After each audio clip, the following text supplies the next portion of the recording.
नमस्कार, मी डी.टी. आंबेगावे, मुख्य संपादक सत्य पोलीस टाइम्स। सामान्य जनतेचा आवाज बुलंद करण्यासाठी सत्य पोलीस टाइम्स या चॅनेलला आत्ताच सबस्क्राइब करा।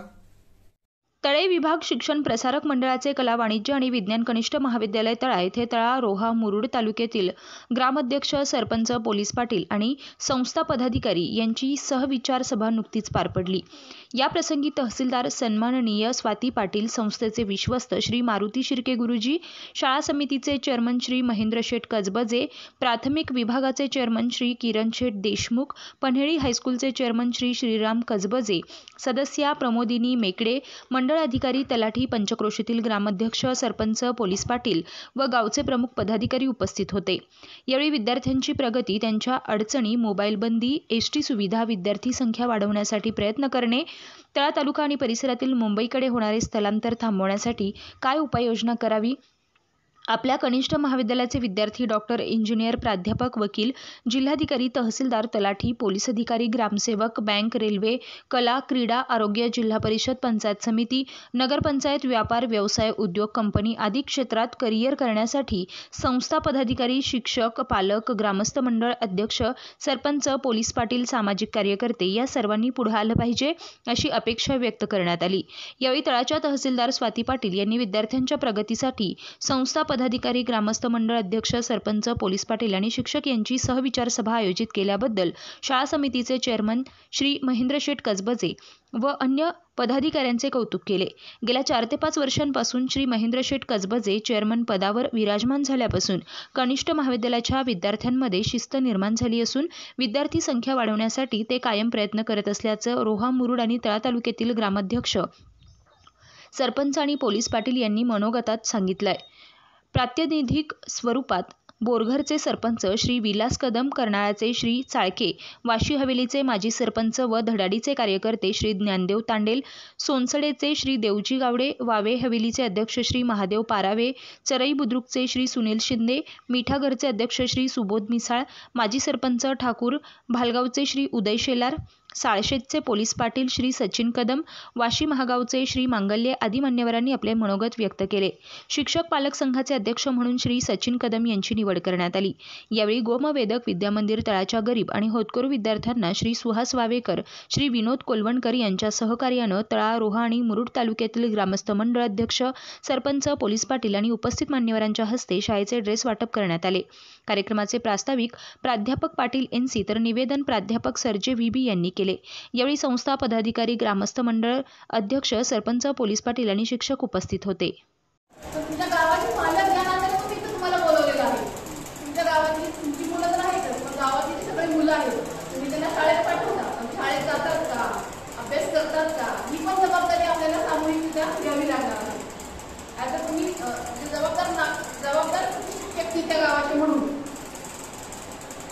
आता आजकाल काय झालेलं आहे, शाळेतली मुलं घरातून निघून येतात, तर पालकांना सांगून तुम्ही शाळेत जाते, पण शाळेपर्यंत येत नाही, असं पण होतं। आता तुमचा रोवळ्याचे, वाशीचे, मसगावचे मुलं सुद्धा या कॉलेजमध्ये येत असते, म्हणजे कॉलेजमध्ये आले का हे पण बघायला पाहिजे। त्यासाठी आपल्याला जसं चेअरमन साहेबांनी सांगितलं की तुम्ही मंथली एक मीटिंग गावातल्या पालकांशी घेणं आवश्यक आहे।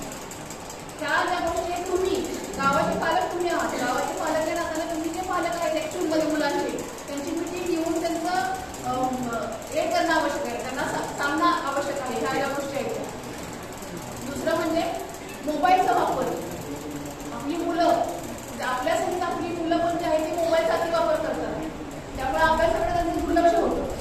तर आपण आपली जबाबदारी आहे की आपण आपल्या मुलांना, तसेच सगळ्या गावातल्या मुलांना हे मोबाईलपासून लांब कसं ठेवता येईल ते बघायला पाहिजे। आपण सगळेजण बघतो तर मोबाईलवरती मोबाईलचा अति वापर झाल्यामुळे हेल्थवरती पण इश्यू होतोच, अभ्यासात प्रगती होत नाही, फेल्युअर येतं आयुष्यामध्ये। तर ह्या गोष्टी आपण आपल्या मार्फत गावातल्या लोकांना सांगणं आवश्यक आहे असं मला वाटतं।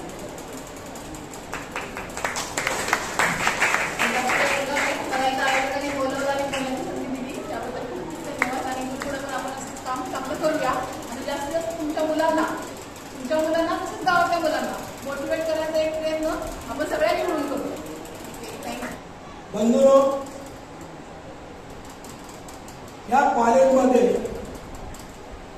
आमची दोन्ही मुलं या कॉलेजमध्ये शिकली। बेश BCIT या कॉलेजमध्येच केली. याच कॉलेजचा एक विद्यार्थी मर्चंट नेव्हीमध्ये लागला. याच कॉलेजचा विद्यार्थी वाशी हवेलीचे सरपंच आहे आणि जे सरपंच आहे ते ग्रॅज्युएशन करून BCIT केले. मला व्हिडिओही सांगितलं, तहसीलदारांनी सांगितलं, तांडेल साहेब आज कमीत कमी 70 ते 80,000 रुपये पगार घेणारा विद्यार्थी तुम्ही सरपंच कसा बनवला. मी त्याला एक उत्तर दिला का सरपंच बनवला ह्याचं कारण आहे का जवान पिढीला जवान सरपंच पाहिजे की त्याच्या खेळीत बरोबर जवान पिढी राहते. आपण सांगितलं का काय बोलताय, थांबा जरा काका, त्याला ते बोलणार.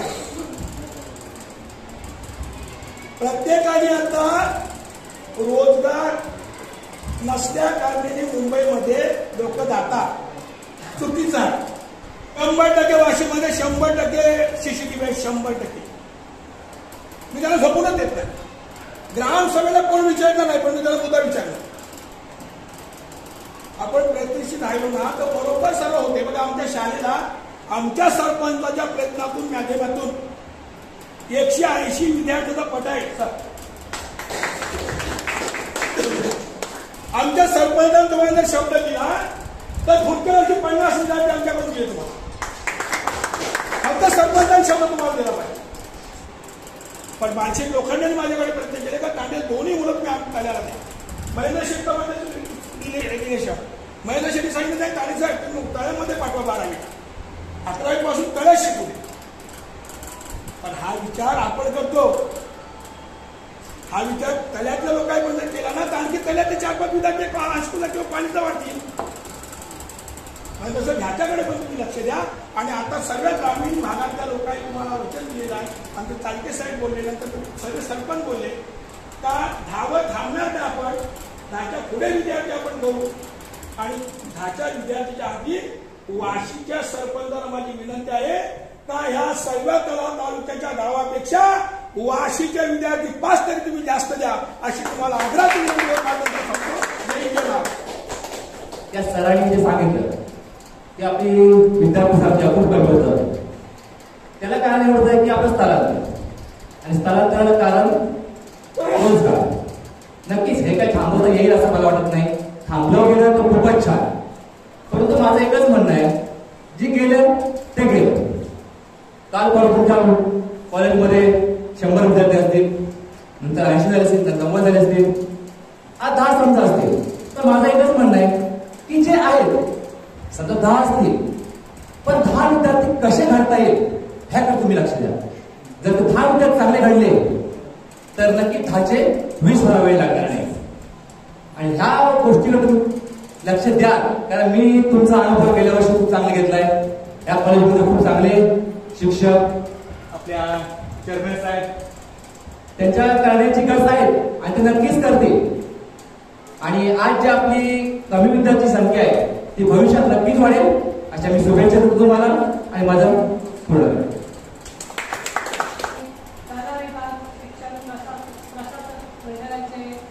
चेअरमन साहेब आणि बरोबर त्यांना आम्ही पहिल्यांदा भेटले तर मी माझी गुरुच पाहिले की त्यांचं व्यक्तिमत्व होते आणि ते पाहिले खूप म्हणजे भरभरून असा आनंद वाटला त्यांना. आणि सगळे समितीचे पदाधिकारी तसेच आपण सगळे प्रमुख गावचे प्रमुख, गावच्या अध्यक्ष, सरपंच आणि माझा महिला मंडळ आणि जो गेल्या वर्षी मी टाकला शाळेमध्ये जो सामाजिक उपक्रम राबवला, बरोबर खूप चांगला कार्यक्रम राबवला. आणि त्याच अनुषंगाने माझ्या मुलीला मी या शाळेत टाकायचा जो निर्णय घेतला. आज तारीख आहे 8/8/4/8 म्हणजे 8/8/8 आणि 8/8/8 म्हणजे पॉझिटिव्ह होणं हा दिवस आहे.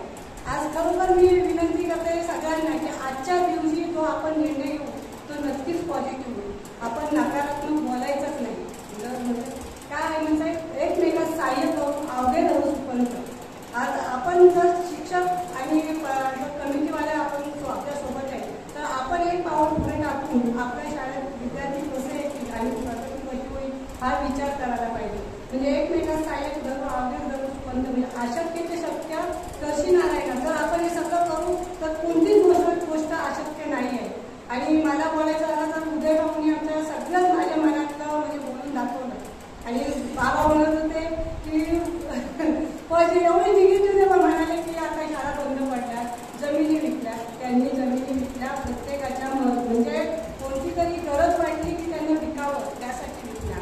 आणि आपण जर उद्योगांना आमच्या ग्रामीण भागात 90% लोक असं बघितलं आपण की घरं सोडून म्हणजे घरं बंद ठेवून मुंबईला आहेत, नोकरी निमित्त आहेत की त्यांना आपण रोजगार देऊ शकत नाही, कोणत्या तरी गरजेनुसार आहे. जर आपण उद्योग जर एका ग्रामीण म्हणजे शाळा ठिकाणी आहे तर उद्योग म्हणजे मोठी इंडस्ट्री पाहिजे असं नाही आहे. तर एक महिला किंवा एक घरातली व्यक्ती जर एखादा छोटा मोठा उद्योग करत असेल, मुंबई ठिकाणी जाऊन भाड्याची रूम घेऊन जर 15,000 रुपये भाडा भरत असेल, मुलांना शिक्षण भरत असेल, तेच 15,000 रुपये जर गाव ठिकाणी एका निर्धारपीमध्ये जर कमवून आपल्या मुलांचं शिक्षण होत असेल, मुलांची प्रगती होत असेल तर कशाला लोक बाहेर जातील. ते नाही जाणार की स्वतः की आपण प्रयत्न करत राहा. माझ्या भागात मुलं येण्यात येतील आणि 10 होतील त्यांना मी इकडे येण्यासाठी नक्कीच प्रोत्साहित करीन. खरं म्हणजे पाहता मी सुद्धा या शाळेचा विद्यार्थी आहे. 1980 सालाची बॅच, त्या बॅचमध्ये मी होतो. त्यावेळची परिस्थिती सुद्धा सुंदर होती, आजही ती सुंदर आहे आणि या पुढेही सुद्धा अशीच प्रगतीपथावर राहील. कारण त्याच्यासाठी अविरत असे प्रयत्न घेणारे आज महेंद्र शेठ गजबजे सरांच्या बोलण्यातलं आम्हाला जाणवलं किंवा आम्ही स्वतः पाहतोय. आणि त्यांना सहकार्य करणारी जी सारी मंडळी आहे ही कायम कार्यरत आहे. आणि त्याच्यामुळे ह्या हायस्कूलचा कॉलेजचा स्तर जो आहे तो प्रत्येक वर्षाला वाढतच चाललेला आहे. परंतु महत्वाचा जो विषय आहे तो विद्यार्थी संख्येचा आहे. विद्यार्थी संख्या पाहता पूर्वी सरांनी सांगितल्याप्रमाणे लोकांना गरज होती की माझा मुलगा चांगल्या शाळेत गेला पाहिजे, चांगला शिकला पाहिजे, चांगल्या कुठेतरी चांगल्या सरकारी नोकरीत गेला पाहिजे, अशा पद्धतीचं होतं. परंतु त्याच्यानंतर अशी परिस्थिती निर्माण झाली. परंतु त्याच्या अगोदर अशी परिस्थिती होती ज्या वेळेला आम्ही 1980ला ह्या शाळेत येत होतो त्यावेळेला यायला इथे गाड्या नव्हत्या किंवा सर्वांचीच अशी परिस्थिती नव्हती की जाऊन आपण त्या ग्रामीण भागातनं जाऊन तिथे शिक्षण घेतलं पाहिजे आपल्याला, अशी नव्हती. इव्हन आम्हाला साधे कपडे सुद्धा घालायला मिळत नव्हते. आपण मदत करण्यापेक्षा आपण जर ही माहिती सबूत माहिती इथल्या चेअरमन अध्यक्ष जे कोण असतील त्यांना किंवा इथल्या सरांना जर दिली तर ते आपल्याला त्या मुलांना या कॉलेजमध्ये आणण्यासाठी सर्वतोपरी प्रयत्न करतील, मदत करतील, अशा पद्धतीचा मानस त्याने आज ठेवलेला आहे. आणि ही शाळा त्यांना आता मगाशी सर म्हटलेलं शिक्षण संस्था ही खरोखर अग्रगण्य संस्था आहे. परंतु त्याच तोडीस तोड ही जी तळेविभाग शिक्षण प्रसारक मंडळाची संस्था आहे ही सुद्धा काही कुठे कमी नाहीये. आज त्या मानाने रयत संस्था ही फार मोठी आहे. परंतु तळा विभागातली संस्था जरी छोटी असली तरी त्यांचे प्रयत्न जे आहेत आणि त्यांची जी मानसिकता आहे, त्यांचे जे कर्तव्य आहे हे वाखाणण्यासारखं आहे. आज उद्या ही सुद्धा संस्था त्या रयत संस्थेच्या एखाद्या संस्थेला सुद्धा तोड देऊ शकते. आणि जर असे प्रयत्न असतील तर नक्कीच पुढे जाता येईल आपल्याला. आणि दुसरी गोष्ट, आज तालुक्यातनं सगळे प्रमुख मंडळी ह्या गोष्टीसाठी हजर आहे ती एकच आहे की शाळेत विद्यार्थीची संख्या कमी होत चाललेली आहे. प्रत्येक तालुक्यातल्या आज 6, 7, 10 काय हायस्कूल आहेत. इकडे पडवण आहे, म्हसाडी आहे, महागाव आहे, बोरगर आहे, इकडे बंदरकाटाचं आहे किंवा असे जे काय आहेत सगळीकडे हायस्कूल. ह्या सगळ्या उत्तर हायस्कूल आहेत. ह्या सगळ्या हायस्कूलमध्ये ही परिस्थिती आहे की मुलं नाही. परंतु मुलं का नाहीये ह्याच्यावर आलेल्या प्रमुख मंडळींनी जर विचार केला तर नक्कीच आजची जी परिस्थिती आहे मुलांची कंप्लेंट आहे, पालकांची कंप्लेंट नाही आहे. पालक त्यांच्या पद्धतीने मुलांना हवं नको ते सगळं देतात. आता तिची पूर्ततेकडे मुलांचं काम आहे. शिक्षक त्यांच्या पद्धतीने प्रयत्न करतात आणि आपणही आपल्या आपण ज्या वेळेला शाळेत शिकत होतो त्यावेळेला आपल्याला कोण आता मुलांना सगळ्या अगदी मोबाईलपासून त्या कॉम्प्युटरपासून सगळ्या सुविधा आपण पालक पुरवतोय.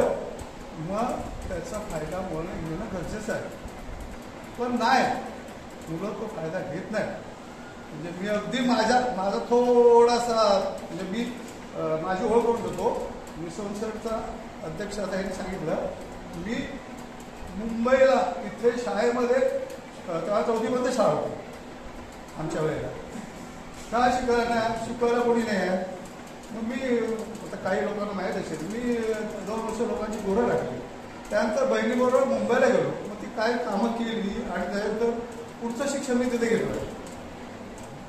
उच्च शिक्षण तिथे घेतलं कारण ज्यांच्याकडे मी काम करत होतो त्यांनीच माझ्या बहिणीला सांगितलं की अगं तुझा भाऊ त्याला काय शिकवत नाही, कोण शिकवणार. माझा बोलायचा उद्देश काय आहे की आता आपण पालक लोक मुलांना पाहिजे ते शिक्षण पाहिजे कपडे लत्ते करून देतो. मुलांची ही अडचण काय. बरं, त्याच्यानंतर मग माझं शिक्षण नंतर मग पुढे 7वी झालं, 10वी झालं, 12वी झालं. काम करत असताना राहायला खोली नव्हती, बिल्डिंगच्या जिन्याखाली राहून मी ते केलं. त्याच्यानंतर मी इंजिनिअरिंगला ऍडमिशन घेतलं. इलेक्ट्रॉनिक सगळ्या मीडियामध्ये मला इंजिनिअरिंग पूर्ण ऍडमिशन मिळालं. इंजिनिअरिंग केलं आणि दूरदर्शन. आणि प्रथमतः तळे शिक्षण प्रसारक मंडळाचं मी धन्यवाद मानेन की मला विद्यार्थी पालक सभेचं अध्यक्षपद आपण दिलं, त्याबद्दल सर्वांचं मी धन्यवाद मानतो. आणि आता सर्वच पालकांनी मला असं वाटतं आमचे उदयजी शेलार साहेब त्यांनी तर बरंचसं असं आपल्याला विस्तृत असं मार्गदर्शन केलंय. सर्वांच्या मनाच्या भावना जर पाहिल्या तर त्याच्यामधून एकच निष्कर्ष निघतो, तो म्हणजे आपली लोकसंख्या कमी आहे. त्यामुळं आपल्या कॉलेजला हायस्कूलला विद्यार्थी कमी आहे. परंतु ही परिस्थिती ही कोणामुळे निर्माण झाली. मी तर म्हणेन आपल्यामुळेच झाली. काका, ही परिस्थिती आपल्यामुळेच झाली निर्माण. कारण विचार बदला परिस्थिती बदलेल. आपण विचार बदलत नाही, परिस्थिती कशी बदलणार हा एक छोटासा प्रश्न आहे. आपण बघा, गावाच्या गावं ओसाड पडत चाललेली आहेत. दादा, गावाच्या गावं ओसाड पडत चाललेली आहेत. त्याची कारण काय. आपल्याकडे रोजगार निर्मिती नाही. पण रोजगार काही वर्षापूर्वी आपल्याकडं रोजगार येत होता, परंतु आपल्याच काही लोकांनी त्याला विरोध केला. तर मी तर म्हणेन असे कोणीच विरोध करू नका, जेणेकरून आपणच आपल्या पायावरती दगड मारून घेतोय. कारण आपला ज्यावेळेस अवजड खात्याचे मंत्री आपल्या रायगड जिल्ह्याचे होते त्यावेळेस त्यांनीच त्या रोजगाराला पहिला विरोध केला. कारण काय तर आपल्या लोकांनी त्याला प्रतिसाद दिला. आता जे विद्यमान खासदार आहेत तटकरे साहेबांनी त्यावेळेस दिल्ली मुंबई कॉरिडॉर हा प्रोजेक्ट आणण्याचा काळामध्ये प्रयत्न केला, परंतु त्याला विरोध झाल्यामुळे हा प्रोजेक्ट सक्सेस होऊ शकला नाही. परंतु आता कधी जर याच्या पुढे जर कुठलाही प्रोजेक्ट आला तर त्याला विरोध करू नका. आताच मध्ये रिफायनरी प्रोजेक्ट हा मुरुडमध्ये येणार होता, मुरुड आणि रोहाच्या कॉर्नरला येणार होता, परंतु तो केमिकल प्रोजेक्ट म्हणून त्याला सुद्धा आपल्याच लोकांनी नाकारलं. परंतु मी एवढंच म्हणेन, अहो आपण असं पण आपलं आयुष्य केमिकल खाऊनच आपण जगतोय. तेच 80 वर्ष जगण्यापेक्षा चांगले 4 पैसे कमवून जगा, जेणेकरून तिथे रोजगार निर्माण झाला.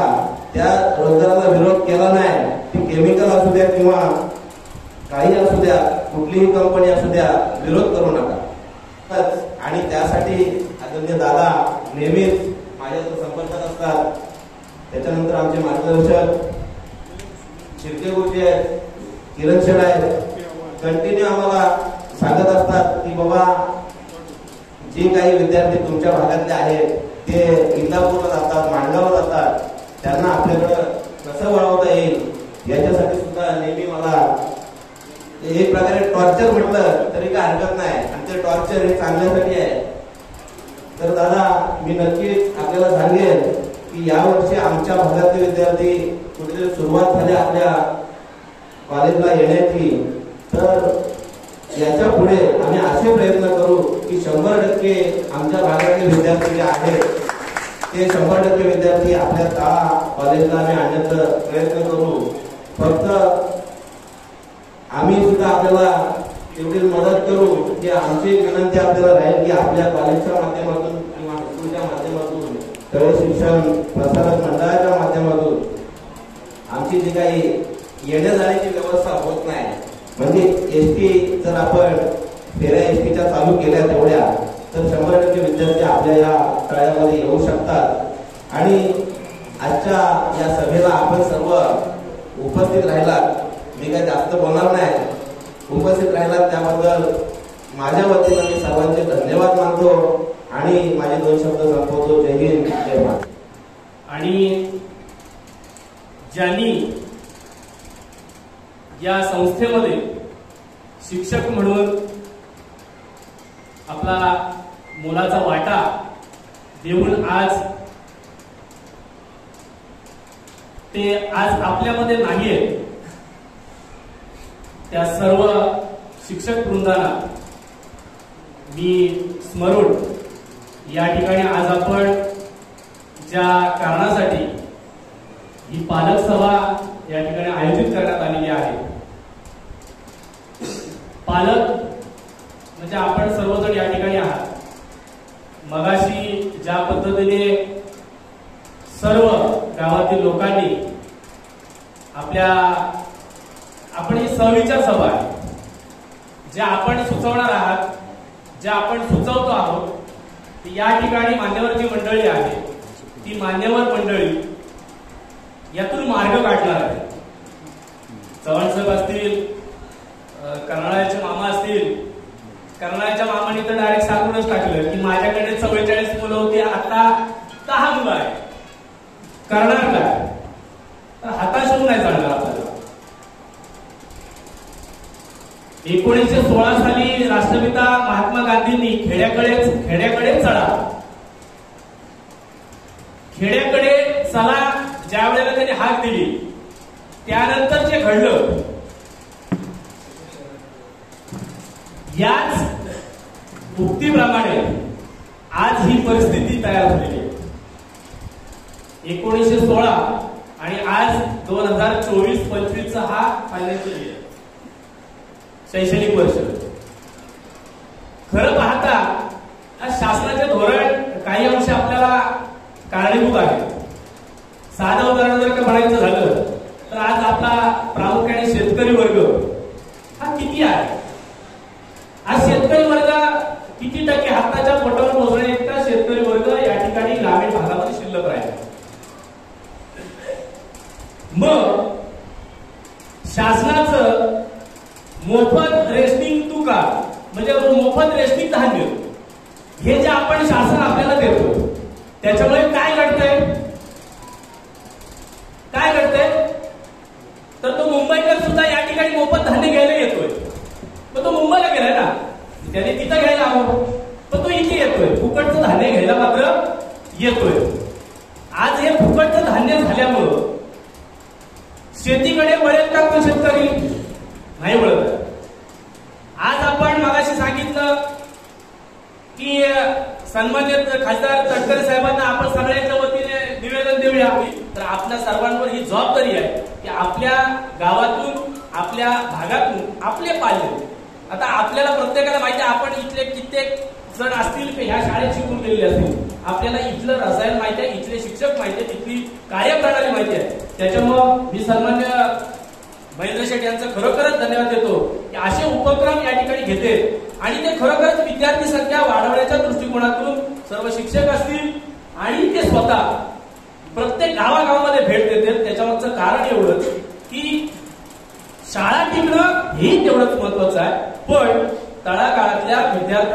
शिक्षण मिळणं हेही तेवढं महत्वाचं आहे आणि त्या दृष्टिकोनातून ते प्रयत्न करते.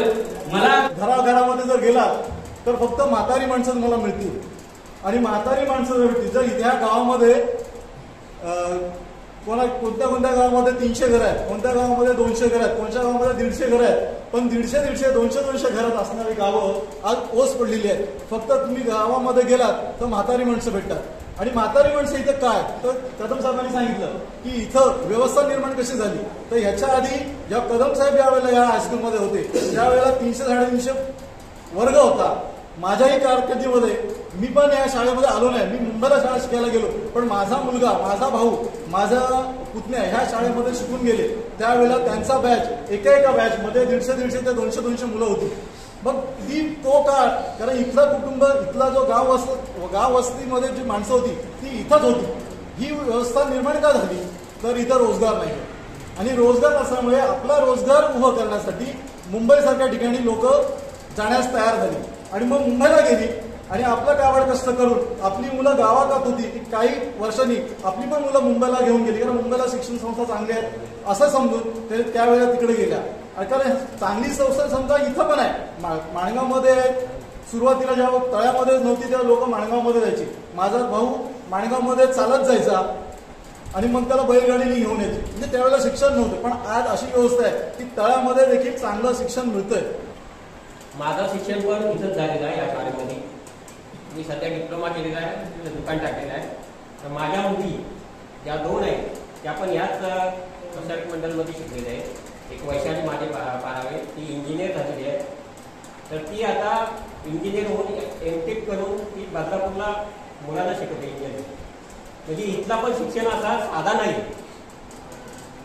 आणि दुसरी जी मुलगी आहे लहान, ती बाटू कॉलेजला डिप्लोमा केला आणि ती पंढरपूरला डिग्रीसाठी आहे.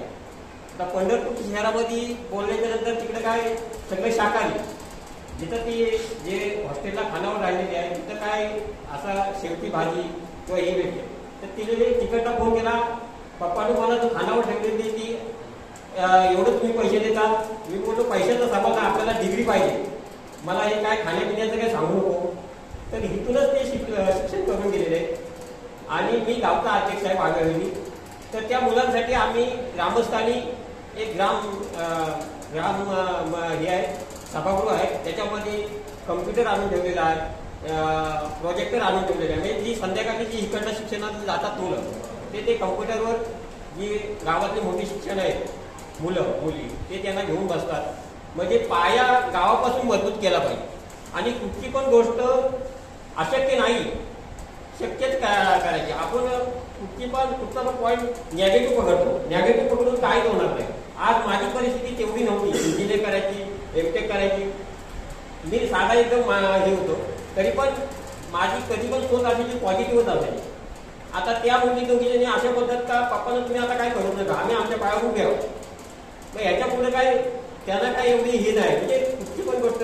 आणि आमच्याकडे स्वदेश फाउंडेशनमध्ये आहे, स्वदेश फाउंडेशनमध्ये आम्ही पण कार्यरत आहोत. ते सर्व शिक्षणाची ते भरतात. म्हणजे आपण पॉझिटिव्ह विचार केल्यानंतर पूर्ण मार्ग मिळतो. एवढे 2 शब्द बोलून माझं पूर्ण करतो. मी आमच्या महागाव विभागातून थोडी एक समस्या घेऊन आलो की आपल्या ह्या संस्थेचं किंवा या महाविद्यालयाचा एक शैक्षणिक दर्जा बघून आमच्या भागातलेही विद्यार्थी किंवा पालक या कॉलेजमध्ये विद्यार्थ्यांना ॲडमिशन घेण्यासाठी इच्छुक आहेत आणि बरीचशी मुलं येतात. पण प्रॉब्लेम असा आहे की SD महामंडळाकडून आम्हाला येण्या जाण्याचं साधन काहीच नाही. इंदापूरवरून फक्त 12 वाजता गाडी जाते तेवढी. मग ही विद्यार्थी जे आहेत ते इंदापूरमध्ये इकडे येतात. पर्यायाने काय होतं, कोरोना काळामध्ये मोबाईलवर अभ्यासक्रम उपलब्ध झाला आणि प्रत्येक विद्यार्थ्यांच्या हातामध्ये मोबाईल आला. कॉलेज सुटल्यानंतरचा मधला जो वेळ आहे तो सगळा त्या मोबाईलवरच आहे. म्हणजे शिक्षणाचा एक अर्थाने उद्देश चांगला ठेवतो डोळ्यासमोर, नंतर बट्ट्या बोलवतो. मग जर वेळेत गाडी उपलब्ध झाली तर मुलं वेळेत घरी जातील, थोडासा मोबाईल त्यांच्यापासून दूर राहील, अभ्यासात वेळ जाईल म्हणून एकच विनंती संस्थेला करतो की आपल्या मार्फत एसटी महामंडळाला एक पत्र द्या आणि महागाव विभागाकडून एक गाडी ते 2 गाडी त्या टायमिंगमध्ये आपल्या कॉलेजच्या सुरुवातीचं म्हणजे ओपनिंग आणि बंद व्हायच्या दोन्ही वेळेच्या टायमिंगमध्ये गाडी कशी सुरू करता येईल. आमची नागरिकांची आमची पालकांची मागणी आहे, पण त्या मागणीला आपल्या कॉलेजकडून दुजोरा मिळाला तर बऱ्यापैकी आपल्याला यश येईल आणि विद्यार्थ्यांचा चांगल्या पद्धतीने सोय होईल, अभ्यासक्रमामध्ये लक्ष राहील. धन्यवाद. सर्वांनी चांगल्या प्रकारे मनोमत आपली व्यक्त केली. त्यात मला वाटतं आम्ही कमी शिकलेले, शाळा शिकलेले, मग आदरणीय आमचे मित्र ज्ञानदेव तांडे, तिकडे काशीराम तांडेकर, तिकडे बघितलं तर ते गायकवाड होते, त्याचबरोबर नाना भाऊ, विलास कदम आधी एमपीएस भूमीपर्यंत शाळा शिकलो. पुढे काय आम्हाला शाळेच्या शिक्षणाचं सोय नव्हतं, पण त्यांची तळमळ एवढी होती की त्यांनी प्रत्येक विभागात आम्हाला हायस्कूल काढले. मग बंदर घाटासारखं हायस्कूल आमच्या दांडे साहेबांनी सुरू केलं आणि या मुलांच्या सुखसोयीसाठी, शाळेच्या शैक्षणिक सोयीसाठी त्यांनी उपलब्धता करून दिली. असे सर्व मान्यवर माझ्यासमोर बसले. त्यांना पहिला मी त्यांचं अभिनंदन करतो. त्यांनी मला सर्वांनी सांगितलं की चालत येत नव्हतो, तो त्रास होत होता म्हणून आमच्या मुलांसाठी आम्ही ते दालन उपलब्ध करून दिलं. वाशीच्या सरपंचाची जर बघितलं कहाणी तर पोपटराव पवार हिवरे बाजार हे सरपंच, मला वाटतं 10 वर्ष सरपंच, 20 वर्ष सरपंच तांडे होते. थोडा स्थितीचा भडका होता, परंतु बापसे बेटा सवाई अशी मुलांचं आपण घेतलं तर काही वावडी घडणार नाही. कारण वाशीच्या गावामध्ये त्यांच्या समाजात पण मुलगी द्यायला मागत नव्हतं, पण आता वाशीच्या गावामध्ये एवढी चांगलं त्यांनी भव्यरूप निर्माण केलंय की तिथे सौर दिवे, प्रत्येक जागोजागी वॉल बेसिन, तिथे पाण्याच्या टाक्या, सगळे रस्ते चांगले, गटारं चांगली. त्यामुळे आता मुंबईच्या मुली सुद्धा वाशीमध्ये लोहाकडून यायला तयार झालेले आहेत असं चित्र आज पाहायला मिळतंय. आणि याचं सर्व श्रेय हे सरपंच जगन्नाथ तांडे यांना दिलं जातं. मला सांगा, रोजगार उपलब्ध होत नाही, पण काही गोष्टी दादा आपल्या गावामध्ये लोक चांगल्या प्रकारे भाजीपाला पिकवतात आणि मुंबईवाल्यांपेक्षा सुद्धा जास्त पैसे कमवतात. अलिबाग पेणमधून शेतकरी येतात आणि ते आपल्या भागामध्ये शेती करून कलिंगडासारखं पीक घेऊन सुद्धा 5 ते 10 लाख रुपये तळ्या तालुक्यातून घेतात. त्यामुळे मुंबईत काय आहे आणि इथं काय नाही. मुंबईत गेल्यानंतर जेव्हा घरी कुठे तो अंधेरीला असेल, जातो भेटीला, घरी येईल तेव्हा तो आपला, अशी परिस्थिती आज मुंबईची झालेली आहे. बघा, पाणीपुरीचा तळ्यातले जे आहेत, पाणीपुरीचा एक भैया इथं होता, तो गेल्यानंतर दुसरा भैया आल्यानंतर त्याने मला वाटतं की मार्च एप्रिल मे मध्ये त्याच्या 3 गाड्या पाणीपुरीच्या झाल्या. आपला माणूस हा धंदा उद्योग करायला मागत नाही. सरबतचा धंदा करून सुद्धा लाखो रुपये कमवतात. भंगारवाल्यांचे मुंबईमध्ये 4-4 ब्लॉक आहेत, धंदा करतात आपल्या तळ्याला. राजू भैयाच्या चांगल्या युपीला प्रॉपर्टी त्यांनी तळ्यातूनच कमवून बनवलेली आहे. आपण तो धंदा करायला लाजतो. मगाशी सांगितलं की आज बकऱ्या हाकलणारा आमचा सरपंच आहे. 100 बकऱ्या तो त्याच्या ताब्यात आहेत. मला वाटतं 5 ते 6 लाख रुपये वर्षाला कमवतो सरपंच बरोबर. का आपल्याकडे रोजगार नाही? आपण जर आपल्याकडे कमी समजत असू तर ते चुकीचं आहे. आपण रोजगार आपल्या हाताला वाढवायला. आपल्याकडे वर्कर जमिनी आहेत, वडील नातीसाठी पिकं होतात. माकडांचा त्रास आहे तुम्ही मला कारण सांगू शकता, पण राखण केली तर माकडे जाऊ शकतात. जंगलात काय राहिलं नाही. मला त्याला फार्म हाऊसला जागा घेतल्यात, ते आंब्याची पिकं करतात, काजूची पिकं करतात. आपलीच लोक तिथं कोणतरी आदिवासी काम करतो आणि ते लाखो रुपये आंबे घेतात. मग आपल्या जागा असताना आपल्याला मला वाटतं कृषी विभागाकडे सर्व मिळते, स्वदेशकडनं सगळं फुकट मिळतंय, ते आपल्यासाठी मिळतंय. त्यामुळे रोजगार आपल्याला आपला उपलब्ध करता येईल, त्यात काही अडचण नाही. आपल्याकडे चणे होते तेव्हा दात नव्हते आणि आता दात आहेत तर चणे नाहीत. तेव्हा इतकी विद्यार्थी होते पण शिक्षणाच्या सुविधा नव्हत्या. त्यामुळे आम्ही हे सर्व जर तुम्ही माजी विद्यार्थी या शाळेचे आहात, 100% नसाल तर 90% तर माजी विद्यार्थी या शाळेचे आहेत. त्यावेळेची शाळा, त्यावेळेच्या शाळेचं वैभव. आणि आता म्हणजे तेव्हा चणे होते पण तेव्हा दात नव्हते, तर पुढच्या शिक्षणाच्या सुविधा नव्हत्या. त्यामुळे आपण इतपत आता आमचे तांडेलसारखे सुद्धा कुठेतरी नावाप्रमाणे जहाजावरती कॅप्टन किंवा तांडेल झाले असते, पण शिक्षण कमी, त्यामुळे राहायला नव्हतं. त्यांच्या गावामध्ये त्यांनी असे हे केले की प्रत्येक घरातला मुलगा हा गावात राहायला पाहिजे, त्यांनी त्याचा मच्छीमारी व्यवसाय केलाच पाहिजे. एखादा मुलगा 2-3 मुलं असतील तर एखादा मुंबईला गेला तर चालेल. आणि मला वाटतं 2022 पासून त्यांनी गावात अशी बंदी घातली की प्रत्येक मुलगा शाळेत गेलाच पाहिजे.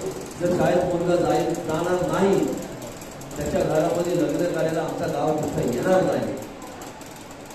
तर त्यांनी लग्न लावायचं कार्य करायचं, पण बाकी सर्व गोष्टीला त्यांनी गावामध्ये आपण काय बंदोबस्त तसा बंदोबस्त नाही, पण शैक्षणिक बंदोबस्त असा केला. त्यामुळे आज त्यांची मुलं 280 मुलं जी मठावर दिसत आहेत आणि ते छाती ठोकून जर मगाशी सांगितलं की यावर्षी 11 आले, पुढच्या वर्षी 40 येतील, तर ते त्या टाकून तिथे बोलतायत. त्यामुळे गावाचं काहीतरी बंधन असलं पाहिजे. तर मी तुम्हाला सर्व प्रमुख तुम्ही व्यक्ती आहात गावातल्या, तुम्हाला एक अशी विनंती करतो की आज सगळ्याच शैक्षणिक बाबीमध्ये आपल्याकडे बघा 70 शिक्षक मॅडम आता इथे आले.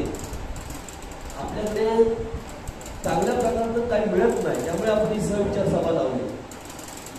म्हणजे BEd आणि DEd केलं नाही आपल्या मुलांनी, त्यामुळे आज ते शिक्षक पदाला होते, ग्रामसेवक भरती चांगली होते, पोलीस घट्टा मुलगा असेल पोलीस भरती होते. आपली किती मुलं आहेत? आपली मुलं कमी आहेत. जो उठ मुंबई जातो, कुठेतरी जॉब बघतो, 10-15 हजार दुकानात जातो, हॉटेलात जातो, कुठेतरी ऑफिसमध्ये काम करतो, याच्यापर्यंत आपण काही कळत नाही. आणि ते सर्व घडवण्यासाठी आज आपण इथं सहविचार सभा लावली. अशा 3-3, 4-4 महिन्यांनी आपण लावू आणि मुलांना काय शिकलं पाहिजे आणि काय शिकल्यानंतर त्यांना नोकऱ्या मिळतील. आज 70 विद्यार्थी तळा तालुक्याकडे जर BEd झाले असतील तर त्यांना नोकऱ्या आपल्या तळा तालुक्यातच मिळाल्या असतील. त्या मिळत नाहीत. आज इथे UPDRची माणसं येत आहेत, गवंडी काम चांगलं करतात, ट्रॅक्टर काम चांगलं करतात. लोक त्यांच्याकडं जाऊन ते रोजगार भरपूर कमवतात. आपली लोकांनी शिकत नाहीत. हॉटेल मॅनेजमेंटमध्ये तुम्ही शिकलं पाहिजे. आपल्याला ते सुद्धा कारागिरांना चांगला पैसे 20-25 पगार एखाद्या ठोकला मिळतो. तो माणगावसारख्या, इंदापूरसारख्या, तळासारख्या शहरात सुद्धा 25,000 पगार घेणारे आहेत, पण आपल्याकडे ते निर्माण होत नाही. आणि त्याच्यावरती आपण काय काय करायचं त्याच्यासाठी विचार करू आणि नक्कीच स्थलांतर त्यामुळे रोखता येईल. स्थलांतर करण्याची काही गरज नाही. मुंबईत काय होत आहे, घरकामाला जातात, ऑफिसमध्ये असतात, त्यामध्ये 50-60 हजार रुपये येतात आणि त्यात समाधान मानतात. पण येऊन तुम्ही घर तुमचं तयार बांधताय, मग ते 5 लाखाचं 10 लाखाचं तुम्ही प्रॉपर्टी तयार करताय आणि गणपतीसाठी तयारी येत आहेत. त्यामुळे गणपतीसाठी ज्या गावात लोक तयारी येत आहेत, गावी येत आहेत, ते नक्कीच पुन्हा माघारी येतील अशी आपण आशावाद बाळगूया आणि स्थलांतर आपलं मोठं जाईल आणि त्यामुळे पटसंख्या वाढेल. त्या शाळेची पटसंख्या तुमच्या सर्वांच्या सहकार्याने चांगल्या प्रकारे आहे.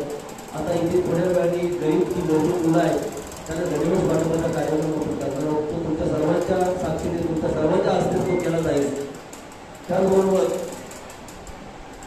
मी शिक्षकांना अशा सूचना दिलेल्या आहेत की प्रत्येक गावामध्ये, वाशीमध्ये 15 विद्यार्थी येतात, भालगावमध्ये 20 येतात, मिठागरमध्ये येतात, बोरगरमध्ये येतात. प्रत्येक महिन्याला एक शिक्षक तुमच्या गावात येईल. तो गावात आल्यानंतर त्या शिक्षकाला तुम्ही समाज मंदिर असेल, गावकीचा हॉल असेल, तो त्या तुमचे सर्व पालक आणि विद्यार्थी असे एकत्र तिथं अर्धा एक तास चर्चा करा. त्यामुळे कोण विद्यार्थी कमी आहे, कोण विद्यार्थी ऐकत नाही, कोण विद्यार्थी काय चांगला आहे, चांगला असेल तर आणखी सपोर्ट देण्याचं काम आपण केलं पाहिजे. आता कर्नाळामधून आमचे 2 PhD झालेले डॉक्टरेट घेतलेले सुद्धा विद्यार्थी आहेत. असे प्रत्येक गावातून घडावे, प्रत्येक गावामधून. त्यामुळे गावाचं आपलं नाव होणार आहे. गावाचं नाव झाल्यानंतर तो आईवडिलांना सुद्धा त्याचं श्रेय मिळणार आहे. असे प्रत्येक गावागावात खेड्यापाड्यात विद्यार्थी घडावे. आणि मुंबईमध्ये कॉलेजला जे जातात मुलं, तिथं फक्त कॉलेज उघडलं जातं, एखादं लेक्चर होतं न होतं, ती तिथं वारेमाप असते. ती घेतल्यानंतर तुम्ही क्लास लावा तुमच्या मुलांना, मग क्लासला 60-65 हजार तुम्ही भरतात. त्यामुळे मुंबईच्या आपण म्हणतो साखरपणाकडे पैसे राहत नाहीत, ते ह्या गोष्टीपर्यंत पैसे राहते. 70-80 हजार जर वर्षाला गेले तर तो कमवते ते सगळे तिथे देते. गावात आपला मुलगा शिकला तर त्याचं कमी फीमध्ये किंवा थोड्याशा ह्याच्यामध्ये त्याचं शिक्षण होत आहे. त्यामुळे मुलं जरी गेले तरी घर उभे ठेवण्यासाठी मुलांना इथे ठेवा. त्यामुळे गावामध्ये परीक्षा असतील तेव्हा लग्न कार्य असतात, बोर्डाच्या जेव्हा परीक्षा असतात तेव्हा तो डीजेचा आवाज किंवा काय असेल तो 9-10 वाजेपर्यंत तुम्ही करावा. मुलांना शिक्षणासाठी जागा खुली करून द्यावी. म्हणजे मुलं अभ्यास करतील, त्यांना गावाला दबाव जर राहिला तर त्यामध्ये मुलं सुशिक्षित होतील. आपण कोण शिकलो नाही, काही ग्रॅज्युएट असतील आमच्या मागण्यांसारखे किंवा आमच्यासारखे, पण कमी शिकलेले असताना सुद्धा आपल्याला गाव कसं चालवायचं हे माहिती आहे. तुम्ही गावाचं प्रमुख आहात, त्यामुळे मुलांसाठी जेवढं तुम्हाला काही करता येईल, सुविधा देता येतील तेवढे द्यायचे. सुविधा करून काय आपल्याला स्वतःचा पैसा खर्च करायचा नाहीच आहे. फक्त गावामध्ये मुलांच्या अभ्यासासाठी शिस्त राहावा एवढी मी तुम्हाला विनंती करतो.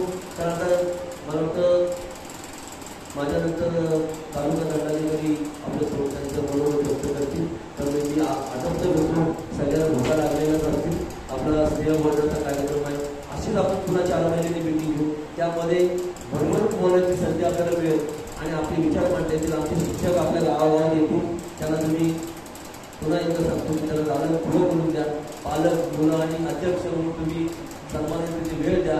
एखाद्या इलेक्शनच्या मिटिंगला आपण जसं जातो हवं सगळ्या तसं नका जाऊ. ते जाण्यापेक्षा आपण आपल्या मुलांसाठी काहीतरी वेळ द्यावा असं मी तुम्हाला विनंती करतो आणि माझे 2 शब्द आठवतो. जय महाराज. अनेक वर्ष मी शाळेचं काम करतोय, त्यामुळे मला असं मनापासून वाटलं की आपण पण तुमच्याशी काही संवाद साधावा.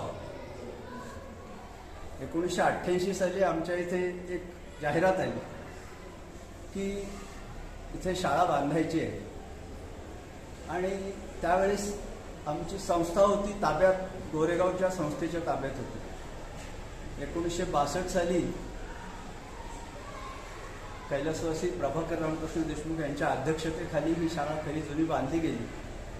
पण शिक्षकांचे पगार करणं शक्य नव्हतं म्हणून त्या दुसऱ्या संस्थेकडे वर्ग झाली होती. आम्ही गोरेगावच्या संस्थेकडे गेलो आणि त्यांना विचारलं की तुम्ही काय आता संस्थेवर तुम्ही आत्तापर्यंत गेल्या 35 वर्षात काहीच खर्च नाही केला, तर आमच्या संस्थेसाठी तुम्ही वर्गखोली कशातनं बांधणार? ते म्हणजे आम्ही बँकेकडे गहाण टाकू आणि आम्ही पैसे उभे करू. आम्ही त्यांना सांगितलं की तुम्ही गहाण वगैरे काय टाकू नका,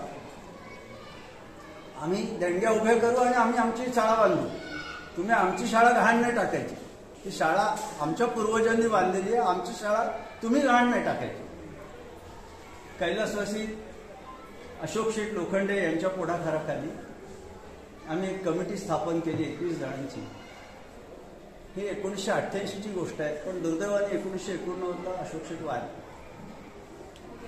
नंतर आमची 2-3 वर्ष काम थांबल्यासारखं झालं, पण 92 साली आम्ही पुन्हा उचल खाल्ली आणि ही जी समोरच्या इमारती दिसत आहेत त्या आम्ही सगळी परत बांधायला सुरुवात केली. आणि दर शनिवार रविवारी आम्ही ठरवलं की आपण मुंबईला जायचं आणि देणग्या मागायच्या. ईश्वर कृपेने आम्ही सगळे सुस्थितीत होतो. डॉक्टर जोशी, धामणकर वकील, मंगेश शेठ, मी अशा अनेक 11 जणांची कमिटी होती. आम्ही दर शनिवार रविवारी 2 दिवस आपल्या मुंबईत फिरायचे त्या घरोघर आणि लोकांकडनं देणग्या मागायच्या. त्याच्यातनंही आम्ही शाळा उभी करण्याचा प्रयत्न केला. त्याच्यानंतर 11वी-12वी झाली, कॉलेज झालं. कॉलेज नुसतं झालं नाही तर पोस्ट ग्रॅज्युएशन झालं आणि ह्या वर्षीपासून PhDची सुद्धा परमिशन आपल्याकडे मिळालेली आहे. म्हणजे PhDचे विद्यार्थी सुद्धा आपण करू शकतो. जी परमिशन आज पेण, रोहा, माणगाव इथे नाही ती तळ्याला आहे की PhDचे स्टुडंट आपण घेऊ शकतो. आपण M.Com कॉमर्सचे आणि आर्ट्सचे PhDचे स्टुडंट सुद्धा आपण इथे घेऊ शकतो. कॉम्प्युटर विभाग आपल्याकडे अतिशय चांगल्यापैकी स्थापन झालेला आहे आणि कॉम्प्युटरच्या परीक्षा देण्यासाठी माणगाव राहू द्या, पेठपासून मुलं इथे येतात. कारण आपल्याकडे ज्या परमिशन्स आहेत त्या त्यांच्याकडे नाही आहेत. त्यामुळे अख्ख्या रायगड जिल्ह्यात फक्त पनवेल, तळा आणि मला वाटतं अलिबाग या 3च कॉलेजेसना परमिशन आहेत आणि आपल्याकडे येऊन रोह्याची आणि माणगावची मुलं परीक्षा देतात. तेव्हा आपल्याकडे चांगल्यापैकी सुविधा निर्माण केलेल्या आहेत. आपल्या शिक्षण संस्थेला खूप लोकांनी भरीव मदत दिली, पण बऱ्याचशा सरपंचांनी जे मांडलं ते योग्य आहे की ह्याच्या पुढे आपण जास्तीत जास्त आपल्या गावातल्या शाळांसाठी काहीतरी करता येईल का बघा. तर स्वतः वैयक्तिक नाही, पण म्हणजे संस्थेमार्फत आम्ही 1-2 शाळांची लाईट बिलं भरतो. कशासाठी? त्या तिथल्या शाळेतल्या गावकऱ्यांनी खरं म्हणजे हे करायला पाहिजे की शाळांसाठी काहीतरी करायला पाहिजे. की आपण उत्सवासाठी मोठ्या प्रमाणावर खर्च करतो, मोठ्या प्रमाणावर समाज मंदिर मागणी करतो. साहेब आले की साहेब आम्हाला समाज मंदिर, साहेब आम्हाला हे द्या. त्याच्यापेक्षा मला असं वाटतं की आपण शाळांवर खर्च करावे. शाळा आपली मुलं घडवणार आहे, शाळेतला शिक्षक आपली मुलं घडवणार आहे. तेव्हा शाळांवर आपल्या गावकीची जबाबदारी आहे की आपण हे खर्च करायला पाहिजे. माझे भाऊ बहिणी सगळ्या अमेरिकेत आहेत.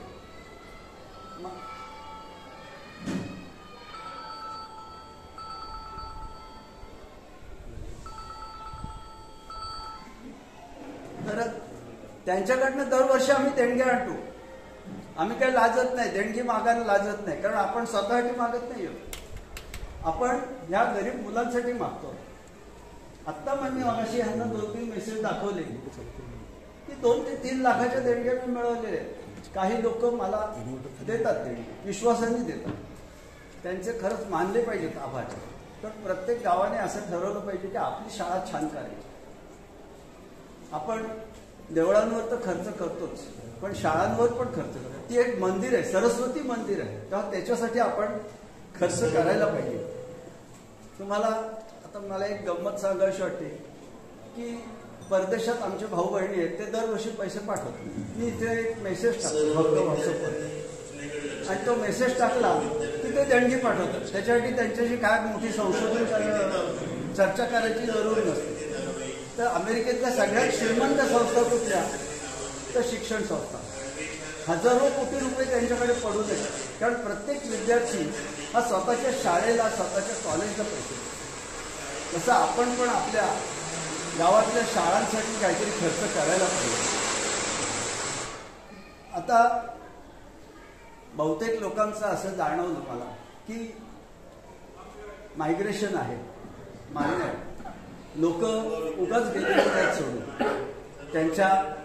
यांच्यासारखा सरपंच एखादाच वेगळा. आणि मला ते पोपटराव त्यांची आठवण झाली की गावाचं संपूर्णच गावाची उत्थापन किंवा सुधारणा करण्याच्या दृष्टीने प्रयत्न करणारे, पण गावोगावचे लोक त्यांना काही इथे उद्योग व्यवसाय नाही म्हणून गेले. त्या लोकांना मी दोष देत नाही, त्यांच्याकडे काहीच उद्योग नाही. ते मुंबईला गेले आणि मुंबईला खरोखर 20-25 हजार रुपये कुठलीही कुटुंब, नवऱ्याला कुटुंब पगार मिळतो, बायकोला पगार मिळतो, काहीतरी मिळतं. पण मी तुम्हाला सांगतो इथले 10,000 रुपये आणि तिथले 25,000 रुपये सारखे. कारण तिथल्या माणसाचा जर खर्च बघितला तर जो मागाशी कोणतरी म्हणलं की रेशन न्यायला फक्त मुंबईहून ताळ्याला येतात, पण रेशन घेतात पण शेवटी एसटीला पैसे बराच वेळा आईबाबाच देतात परत जायला. अशी पण काही परिस्थिती उदाहरणं मी बघितलेली आहे. तर मुंबईत काय मोठी शिल्लक राहते असं नाही. आम्हाला एक लहानपणी धडा होता अनंत काणेकरांचा की मोठं उत्पन्न मोठा खर्च, छोटं उत्पन्न छोटा खर्च. म्हणजे काय, शेवटी राहतं ते शून्य. फक्त त्यांचं राहतं ते मोठं शून्य, आमचं राहतं ते छोटं शून्य, शेवटी शिल्लक शून्यच. तर ती एक गंमत म्हणून झालं. पण बऱ्याच जणांना नोकरी नाही. आता आपल्याकडे यांनी जसं सांगितलं तसं की आपण हे संशोधन करत नाही की आपल्याकडे काय खपेल. एखादी जर कंपनी उघडणार असेल ना तर मार्केट रिसर्च करतात. आणि मार्केट रिसर्च म्हणजे काय की आपल्याला काय तयार करता येईल आणि ते संपलं पण पाहिजे. समजा आपल्याकडे कोंबड्यांना आणि बोकडांना डिमांड असेल तर खरं म्हणजे बकऱ्या सांभाळायला काय हरकत नाही. दुधाला जर मागणी असेल तर दूध निर्माण करण्याचा प्रयत्न केला पाहिजे. लोक मागतायत वडापाव आणि आपण पिझ्झा तयार करायचा, हे चुकीचं आहे. तेव्हा त्या दृष्टीने पण मी तुमच्यासारखाच मी पण शेतकरी आहे, माझी पण 10 एकर शेती आहे आणि मी अनेक पिकं लावून बघितली. मी तुम्हाला सांगतो की अगदी लवंग आणि जायफळीपासून आपल्याकडे उत्पन्न होऊ शकतं. आपण कधी तो प्रयत्न केला नाही. मॅडम आता आहे तिथे, पण मला एक सुचवावं असं वाटतं की आता मी सचिन कदमांना म्हटलं 28 कर्मचारी शेती खात्यात आहेत, पण त्यातला एकही कर्मचारी शेतात कधी मला दिसलं नाही. ते ऑफिसमध्येच दिसतात. तर त्याच्या अर्ध्या कर्मचाऱ्यांना तरी शेतात पाठवा. माझी आपली सॉरी मी त्याच्याबद्दल म्हणजे बोलणार नव्हतो, पण आपली सूचना म्हणून सांगतो. तर विद्यार्थी संख्या मोठ्या प्रमाणावर घटलेली आहे, पण संस्थेकडे आज अनेक फॅसिलिटी आहेत की ऑलमोस्ट सगळं शिक्षण आपल्याकडे मोफत होतं. आम्ही मध्यंतरी CETचे क्लासेस चालू केले. आता शिक्षकांना या मधल्या काळात एप्रिल मे मध्ये त्यांना ते क्लासेस चालवायला सांगितले. आमचे शिक्षक असे आहेत की त्यांनी 18 वर्ष अल्प पगारात कामं केली. आता त्यांना ते परमनंट झाले 18 वर्षांनंतर. त्यांना पगार देण्यासाठी आम्ही पालकांना म्हटलं काय 5,000 रुपये फक्त द्या आणि अतिशय चांगले शिक्षक आहेत. म्हणजे मी एक शिक्षक तर बघितले, फिजिक्सचे शिक्षक होते, त्यांच्याकडे प्रत्येक मुलाचा आलेख होता की ह्याला 10वीपासून मार्क कसे मिळाले. असा शिक्षक मी पहिलाच बघितला की हा मुलगा प्रगती करतोय का अधोगती करतोय, आणि हा मुलगा जर अधोगती करत असेल तर का अधोगती करतो. तर एवढे चांगले शिक्षक आहेत. पण नाही, आमच्या पालकांनी 50,000 रुपये फी देऊन माणगावला मुलं पाठवली. 50,000 रुपये फी आहे CETच्या एकासाठी, आणि आम्ही 5,000 रुपये मागितले तर लोकांनी नाही दिले. तर आता यंदापासून शिक्षण पद्धती बदलते. सेंट्रल गव्हर्नमेंटनी मोदी साहेबांनी असं ठरवलं की ही जुनी शिक्षण पद्धती आहे त्याच्यात जास्त करून क्लार्क तयार होतात. आता आपण जे कोर्सेस ज्याच्यात मुलांना नोकऱ्या मिळतील असे कोर्सेस चालू करायचे. आमचे कॉलेजचे प्रिन्सिपल यादव सर इथे आहेत, उपस्थित आहेत. तर आम्हाला परमिशन दिले की तुम्ही कुठलेही कोर्सेस चालू करा. आपल्या इथे बंदर चालू होते ना, बंदराला लागणारे कुठल्या नोकऱ्या आहेत त्याचे कोर्सेस चालू करा, आम्ही तुम्हाला परमिशन देतो. मेडिकलचे कोर्सेस सुद्धा चालू करायला आम्हाला परवानगी दिली. तर संस्थेतर्फे मला एवढंच आश्वासन द्यायचं आहे की मुलांना शेती खात्याचे म्हणा, मेडिकलचे काय, कारण मेडिकल म्हणजे फक्त डॉक्टर नव्हे, त्याला नर्सेस आहेत, त्याला हेल्पिंग अनेक लोक काम करत असतात. हॉस्पिटलला सुद्धा त्याला आवश्यक असणारे अनेक कोर्सेस आहेत, दुसरे पण अनेक कोर्सेस आहेत. तर ते कोर्सेस चालू करण्याचा संस्थेतर्फे प्रयत्न केला जाईल एवढं आश्वासन देऊन माझे 2 शब्द बोलतो. आईवडील पालक आहेत, त्याचप्रमाणे एक तिसरा पालक असतो. आता तिसरा पालक कोण आहे? तिसरा जो पालक आहे तो जन्मापासूनच आलेला असतो पालक. तर तुम्ही म्हणाल नाही तो जो पालक आहे तो मोबाईल आहे, तुम्ही म्हणाल तिसरा पालक कोण आहे? मोबाईल. म्हणाल की नाही? कारण जास्त हातात मुलाच्या हातात काय असतं, जास्त करून 5 वर्षाचा झाला तो 5 वर्षापासून आपण त्याच्या हातात काय देतो? मोबाईल देतो. पण मोबाईलला पालक नाही तर त्या मुलाला बिघडवणारा जो सोबती असतो तो बिघडवणारा सोबती आहे मोबाईल त्या मुलाला, तो पालक म्हणता येणार नाही. तो पालक कोण? तिसरा पालक. तो तिसरा पालक निसर्ग. तुम्ही रडायला मुलाला सपोर्ट नाही, रडायला तुम्ही सपोर्ट मुलाला नाही, तो नैसर्गिकरित्या आलेला असतो. त्यामुळे आपण तिसरा पालक हात हलवायला किंवा हात त्याला दिलेला आहे, पाय दिलेला आहे, जेव्हा मुलगा जन्म देतो त्यावेळेलाच निसर्ग हा जन्मताच त्याचा पालक असतो. नैसर्गिकरित्या तो रडायला सुरुवात करतो, आपण रडायला सुरुवात नाही करत. त्यामुळे आपल्या आई वडिलांबरोबर तिसरा पालक हा निसर्ग असतो. आता आपल्या आई वडिलांची जबाबदारी काय आहे विद्यार्थ्यांच्या बाबतीत? आपण काय करतो एखाद्या मुलाच्या बाबतीत की आपण त्याच्या तक्रारी करायला जास्त करतो, त्याची वागवा कधीच करत नाही मुलाच्या आपल्या.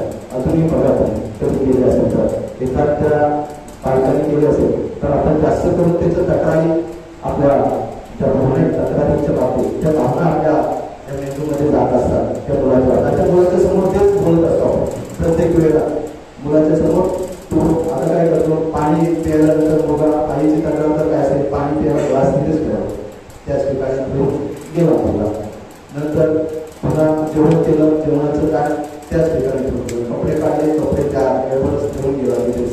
या सर्वसाधारण आईच्या तक्रारी असतात.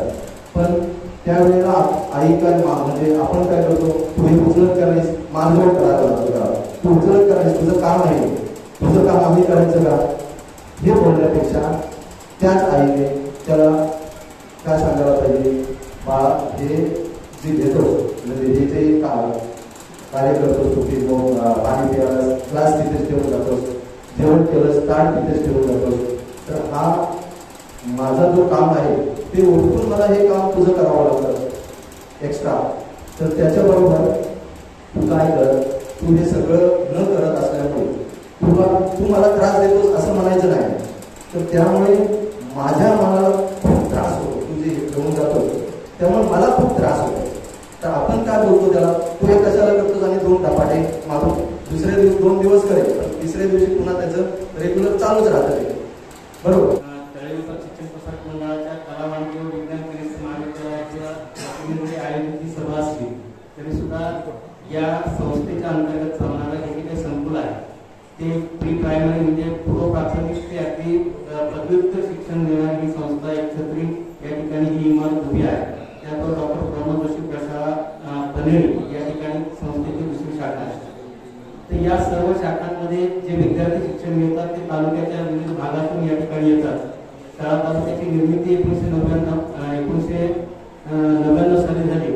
त्यावेळेला या तालुक्याच्या निर्मितीसोबतच इथल्या वेगवेगळ्या प्रकारचा जो विकास आपण म्हणतो, कुठल्या गावाचा किंवा तालुक्याचा विकास असतो, त्या विकासासाठीच्या नवनवीन संधी उपस्थित होत असताना सगळ्यात महत्वाचा विकास जो होता तो म्हणजे शैक्षणिक विकास. 10वी पर्यंतची असणारी शाळा पुढे त्या शाळेचं रूपांतर आज आपण बघतो की वटवृक्षामध्ये जे झालेलं आहे ते त्या वेळेला संस्था चालकांनी दूरदृष्टीकोन ठेवून या शाळा तालुक्याच्या शैक्षणिक विकासाचा विचार केला. त्यावेळेला असणाऱ्या आपल्या नेतृत्वाने या सगळ्या गोष्टींना समर्थ साथ दिली आणि तटकरे साहेबांच्या माध्यमातून किंवा इतर सर्व आपले जे काही तालुक्यातील नेतृत्व होतं, वेगवेगळ्या भागातलं असेल, गावातलं सुद्धा असेल, या सर्वांनी ही गोष्ट महत्वाची मानून आपल्या सर्व पाल्यांच्या शिक्षणाची सोय आपल्या तालुक्यामध्येच झाली पाहिजे. कारण की 10वी नंतर बरीचशी मुलं त्यावेळेला 15 किलोमीटर 25 किलोमीटर लांब जात होती शिकायला. 11वीचं शिक्षण सुद्धा मुश्किल होतं. तर त्याची सुरुवात इथे मुहूर्तमेढ ठेवली गेली. पहिला वर्ग जो इथे 10वी नंतरचा उघडण्यात आला तो म्हणजे 11वीचा वर्ग होता. मला त्यांना आठवतं की 6 जुलै 1999ला 11वीच्या वर्गाचं सुरुवात करण्याचा शुभारंभाचा तो दिवस होता उद्घाटनाचा. आणि त्याच दिवशी मुलाखतीसाठी मी या ठिकाणी उपस्थित झालो.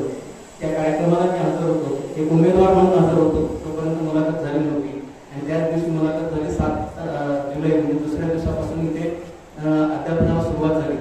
तर 54 विद्यार्थी त्यावेळेला त्या वर्गामध्ये होते आणि त्या वर्गातल्या विद्यार्थ्यांपैकी किंवा त्या वर्गातलाच आहे. पहिल्या आमच्या बॅचचे विद्यार्थी आज या ठिकाणी जबाबदार पालक या नात्याने इथे उपस्थित आहेत, गावाचे जबाबदार नागरिक या नात्याने आम्हाला याचा सहर्ष आनंद आहे. आणि ती झालेली सुरुवात 54 विद्यार्थ्यांचं त्याचा पीक पॉईंट जो होता तो 740 विद्यार्थ्यांचा होता. तालुक्याच्या निर्मितीसोबत पालकांचं होणारं स्थलांतर जे मुंबईकडे होतं ते इथेच थांबवणं हे महत्वाचं चॅलेंज होतं. आणि ते शिक्षणाच्या म्हणजे त्यावेळेला जी पालकांची गरज होती ती पोटापाण्याची गरज असणारे पालक कमीत कमी 50% असतील. तर 50% पालक हे केवळ उच्च शिक्षणाची सोयी इथे नाही म्हणून आपल्या मुलांच्या उच्च शिक्षणाच्या सोयीकरता मुंबईकडे स्थलांतरित होते. हे चॅलेंज संस्थेने त्यावेळेला स्वीकारलं आणि या पालकांचं स्थलांतर थांबलं तर गावाचा विकास होईल, गावं भरलेली राहतील आणि गावं गजबजलेली राहिली की गावाचा विकास करणं सोपं होतं. त्या दृष्टीने ते जे काही आव्हान होतं ते स्वीकारूनच नव्हे तर ते यशस्वी करून टाकण्याची संस्था त्यावेळेला नक्कीच यशस्वी झाली. कारण की 11वी 12वी मध्ये सुरू झाले, त्यानंतर विद्यार्थी संख्या हळूहळू वाढत गेली. नंतर प्राथमिक वरिष्ठ महाविद्यालयाची मुहूर्तमेढ 2002 मध्ये रोवली गेली. त्याच्यानंतर लगेचच प्राथमिकच्या शाळांचा विकास सुरू झाला. वरिष्ठ महाविद्यालय आपोआपपणे वाढत गेलं. कला वाणिज्य शाखा तिथे सुरू झाली.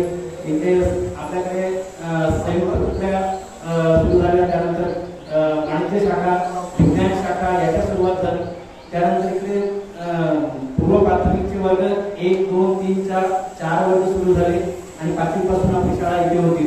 तर या शाळेला लागून असणारा सगळा जो विकास म्हणजे पीजी केजी टू पीजी असं एकछत्री शिक्षण संकुल अतिशय सुंदर पद्धतीने इथे उभं राहिलं. सर्व भौतिक सुविधांसह हे उभं राहिलं. हे उभं राहिलं हे होत असताना तालुक्यातल्या आपल्या सर्व गावातून येणारा विद्यार्थ्यांचा फ्लो होता तो वाढत गेला.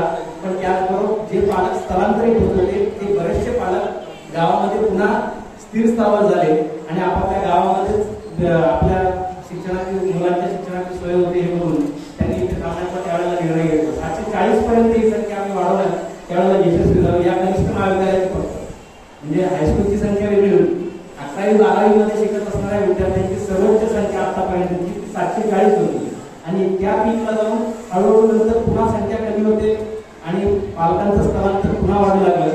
आता पालकांच्या गरजा वेगळ्या आहेत. त्यावेळेला 50% पालकांनी पोटा पाण्यासाठी 50% उच्च शिक्षण मुलांना जावं यासाठी बाहेर जातो.